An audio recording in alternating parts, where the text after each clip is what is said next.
Vamos a bajar a página 47. Quiero destacar este concepto aquí. Los autógrafos. Los autógrafos, como una autografía, la firma de una persona famosa, los autógrafos son las escrituras originales de los autores originales.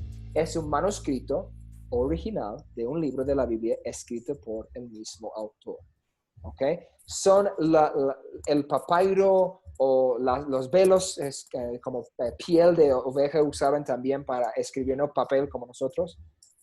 Original, que fue escrito por ese autor, por Juan, por Pablo, por Pedro, por Moisés. No tenemos ningún autógrafo, solo tenemos copias en este momento. Sin embargo, lo que tenemos aquí es hablando de inspiración. Y hay varias clases de inspiración. Hay inspiración verbal, la creencia que cada palabra de la Biblia es inspirada en sus autógrafos, los manuscritos originales de la pluma de los autores. Es llamada inspiración verbal. Y podemos ver eso en Mateo 5. Es una creencia contraria sostenida. Una creencia contraria sostenida por algunos es que solamente los pensamientos que hay dentro de las palabras son inspiradas. Entonces dicen, no, solo la versión verbal, lo que Dios habló a Juan cuando escribió Apocalipsis es inspirada. No, lo que él escribió con el bolígrafo también.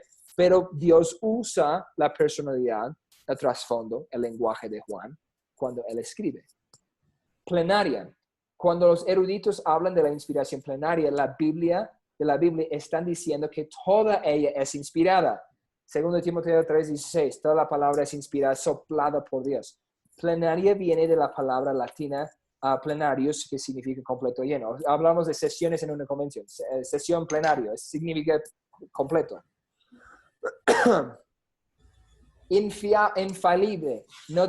Cuando describe la Biblia como infalible, quiere decir que no contiene errores en asuntos de fe o moral.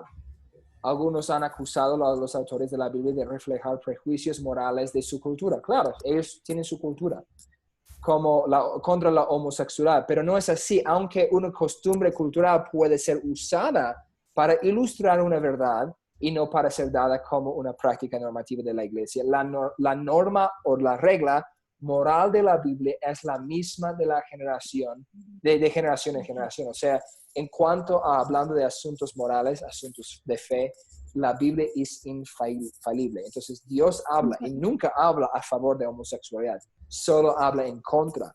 Entonces el concepto bíblico no es solamente la idea de Moisés en Deuteronomio de hablar de homosexualidad, pero también lo vemos reflejado en el Nuevo Testamento también, por Pablo. Y tenemos que ver, es un asunto moral de la Biblia, es infalible.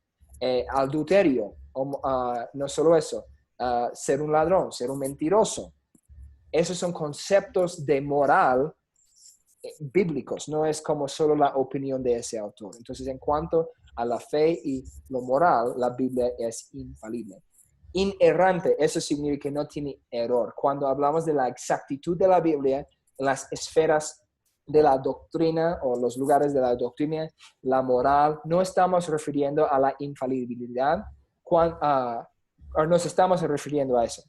Cuando nos referimos a su veracidad en el área de los hechos históricos, científicos, decimos que es inerrante, no tiene error.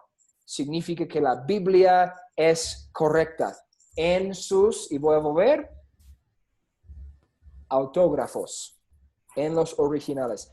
Hemos encontrado errores en copias, pero lo bonito es que tenemos miles y miles y miles de copias, y esos miles de copias podemos ver, el escriba que copió esa parte tenía un error, copió una letra mal y cambió una palabra para otra, pero ya fue corregido por ver, en los 5,000 copias que tenemos de este libro de segundo de Samuel, 3 tienen errores y el resto nos ayuda. Entonces, eso se llama criticismo textual también, donde usas el mismo texto para decir, también puedes decir, no, esa traducción no tiene sentido en su contexto. Es como está fuera de lugar, es raro.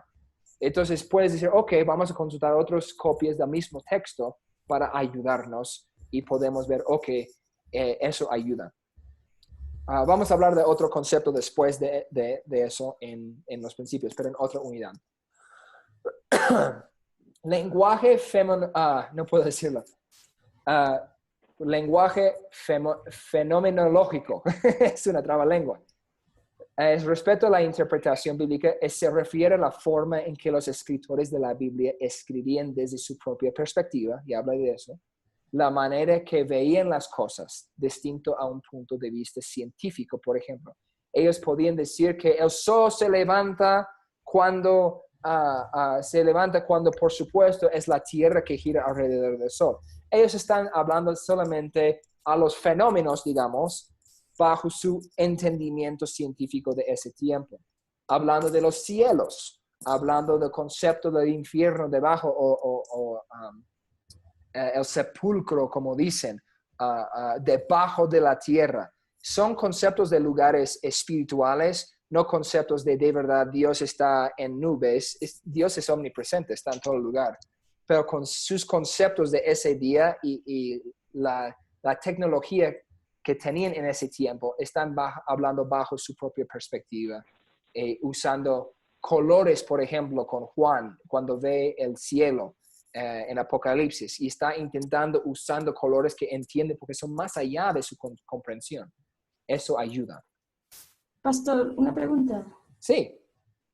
Pastor, cuando usted habla de este lenguaje fenomenológico, últimamente, estos últimos días he visto un video en YouTube que se habla del planeta 7, el planeta 7 donde ha hecho ciertos eclipses y dan una veracidad que sí fue cierto que pues con el eclipse se paró la Tierra y tratan de igualar con la Biblia. ¿Ha escuchado eso algo?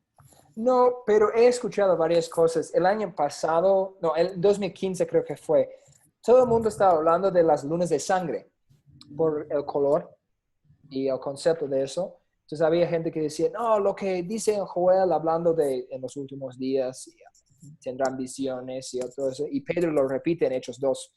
En Joel 2 y Hechos 2. Y dice, y la luna se convertirá a sangre.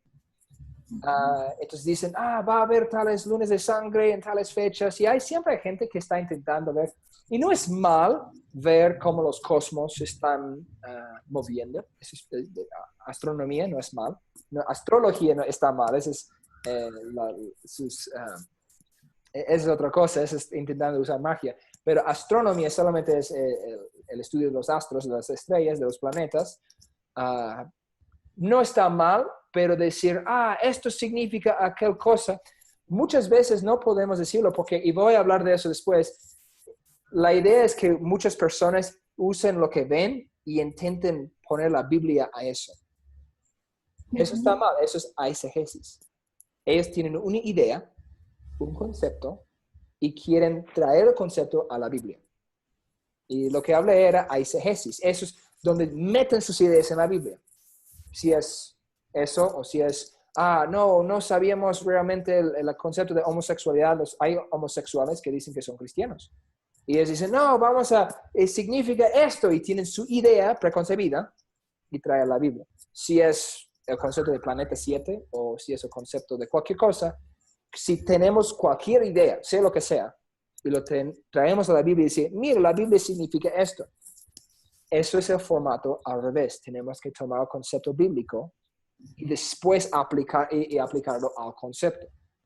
Y significa, es posible tal vez, pero tenemos que dejar que la Biblia sea la Biblia y no intentar decir, mira, dice esto, y estamos brincando por partes de la Biblia, intentando de comprobar nuestro concepto. Eso no está bien. ¿Explico? Sí, pastor, sí. Entonces, no importa qué ves en YouTube o qué escuches en las noticias o lo que cualquier persona dice, fin del mundo. Bueno, ya sabemos que eso es pura necedad. Pero no podemos dejar que traigamos cosas a la Biblia para decir, mira, ¿ves? La Biblia dice esto. Tenemos que dejar que la Biblia interprete esas cosas. Entonces, eso requiere un poquito de cuidado.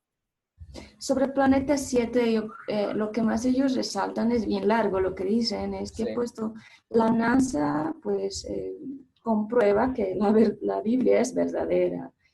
es como último mensaje que tiene.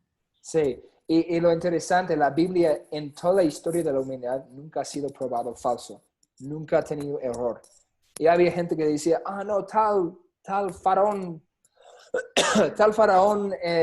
egipcio no existía, y 10 años que la Biblia menciona, y 10 años después se encuentra en su tumba. Entonces la Biblia, a veces hay teorías que la gente no entendía, pero la Biblia es escrita mucho más allá de nuestro entendimiento en algunos conceptos. Y científicamente también, la ciencia siempre ha respaldado la Biblia. No está, porque está en la Biblia no significa que es verdad. Es que Dios lo ha puesto en la Biblia porque es la verdad. Y es verdad a la vida. ¿Me explico? El concepto es que tenemos que ver, está en la Biblia, por eso es la verdad. No es que es de verdad porque está en la Biblia. Es que Dios lo ha puesto en la Biblia porque es la verdad y es verdad para la vida. Y tenemos que entender eso. Dios solo nos ha dado la verdad. Y hay teorías. El Big Bang, por ejemplo, y la evolución. Son teorías, son ideas, son conceptos. Y dice, mira, la Biblia no comprueba el Big Bang. Y hay gente que entiende decir, no, los 7 días de la creación son 7 eras, que era más largo, que dejaba que el pez se convertía evolucionando a un hombre, o a Simeón, y ahora un hombre, o algo así. No. La idea es que la Biblia es la verdad, y esa es una teoría. Y hasta los mismos científicos ya no creen en la evolución, creen en lo que se llama ahora diseñador inteligente, porque es tan complejo que es obvio que no pudo pasar al azar como la evolución. Entonces, cualquier concepto igual, la NASA, lo que sea, siempre están comprobando la Biblia. Lo que nosotros tenemos que tener cuidado es la interpretación. Ok, vamos a terminar aquí rápido. Lección 3. En lección 3 vamos a examinar la historia de la interpretación un poquito. El filósofo español Jorge Santayana hizo la siguiente observación. Dijo, en la primera parte de lección 3, página 54, dijo, el que no aprende de la historia está condenado a repetirla. El que no aprende de la historia está condenado a repetirla. Eso es buena sabiduría.